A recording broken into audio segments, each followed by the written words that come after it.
Frankenheimer knows how to direct a film. Lionel Linden knows how to photograph a film. Burt Lancaster knows how to star in a film.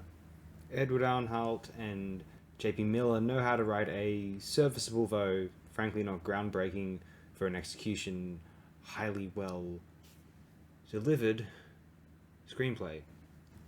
It wants to be one of these socially conscious, there is kind of, you walk out of the cinema, you say, yeah, there are issues of the world, aren't they? But then you feel like you just kind of wash your hands of them, sort of thing. It's one of those movies, these kind of social problem films of the early 60s, prior to the kind of outright political sort of protest era. There's a certain, upper middle class sort of suburban audiences in mind with a film such as this.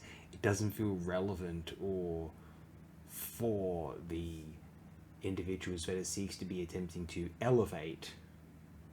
Nothing changes with a film like The Young Savages. Actually, the status quo can use a film like The Young Savages to profess that progression is occurring, even if none is, especially if none is. So what do you make of The Young Savages? You admire its execution, as I stated, although we decide that we're glad John Frankenheimer moved on to genre cinema, not these didactic high school English class dramas. That being said, of these three films I've just discussed, The Young Savages I believe to be the superior of the three, due to its more interesting subject matter than the other two.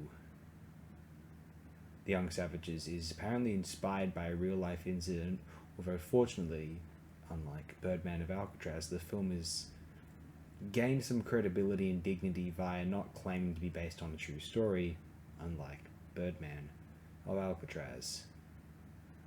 All Fall Down, well, that's just one of those early 60s, kind of like the 50s sort of like still hanging in there sort of melodramas. Not quite new wave. It's got the black and white photography of one of those proto-new wave films, like the Pawnbroker, which I was negatively comparing Birdman of Alcatraz to, although it lacks the... It's still got this kind of old Hollywood quasi-Baroque approach to delivering a message in a sort of, very contrived discussion, proposed discourse about, American civics or whatever the heck. And then the new wave just kind of tears it all down. But, whatever. Frankenheimer knew that this was meant to be the case, and so Manchurian Candidate put a bullet right through it.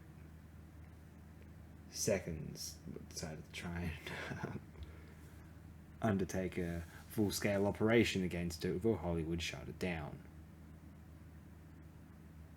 Frankenheimer never reached the heights of commercial success that he had during the 1960s or 50s, seemingly, although the films he delivered in the 70s, 80s, 90s, and early in the 2000s were, maybe half of the time, quite interesting films. You could tell that this was a man who treated it like a job, although he knew the medium so well that, almost like a John Huston type, but not as proficient or fascinating or confident or with the conviction of John Huston, although Frankenheimer could truly, perhaps like a Fred Zinnemann type, display what the medium had to offer. And ironically, because Frankenheimer saw film as either the equal or even the inferior of literature and drama, the visual arts, he felt as though film had to do what it could to compete with those mediums, so he did try to utilize the medium fairly abundantly, not as abundantly as, say, someone like Orson Welles or Alfred Hitchcock or even